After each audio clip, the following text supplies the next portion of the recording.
St. Clair County RESA presents Dateline Schools, hosted by Terry Harrington. All this week on Dateline Schools, we're visiting the Woodland Developmental Center as one of the classrooms are participating in the Classroom for the Future project here in St. Clair County. And tell us all about it. My special guest is the teacher from the program, Tammy Brown. And Tammy, you've been alluding every day this week. You keep bringing up the student input. They're having a chance to be heard.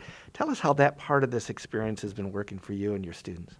Well, a big piece of what we've been doing is talking about student empathy and giving them voice and choice and talking about how they learn to engage better in class. One of the struggles I have in here in particular is not lending my influence over everything that they have. I often offer suggestions, I offer choices, and the kids get to make a choice from what I have in front of them. One of the projects that we did to kind of alleviate that was I talked with parents at our IEP meetings. We have all of our meetings to plan for the school year with parents individually in October. So at each of those meetings, I talked to parents about what the program was and how we were looking to get the students' input on it. But I wanted something that didn't reflect my influence or my choice. So the kids designed these mood boards. They had a month to work on them at home, and it talked about things like their preference for where they work. Do they like to sit? Do they like to stand? What were their favorite colors? What kind of textures do they like? How do they relax? What kind of things do they get excited about doing?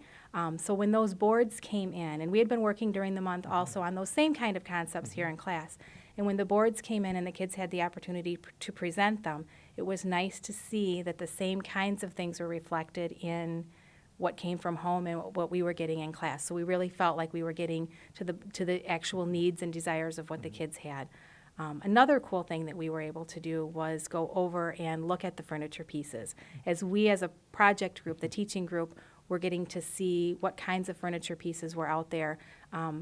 It was hard. They were taking pictures back and taking samples back to their class, and they were having votes, and they were sharing the kids information about what they wanted for furniture. It was hard for me to do that here with my kids. Our speech and language pathologist did put some things up on our smart board so that they could choose things, but we needed to go over and actually feel it, see it, touch it, engage with it. So we took the whole class over to the administration building and explored all that furniture. We just kind of cut them loose and let them try all the chairs and move things around, and they had a great time. And it was nice to see some of the administrative staff come in and spend some time with them, going through and making. Then when we talked about it in class and we showed pictures, they had a touch point for that, and we really then understood, well, what did bring them together? What were their choices? What colors did they like? So it was a great experience for us and for them. We'll be back with more tomorrow. For Dateline Schools, I'm Terry Harrington.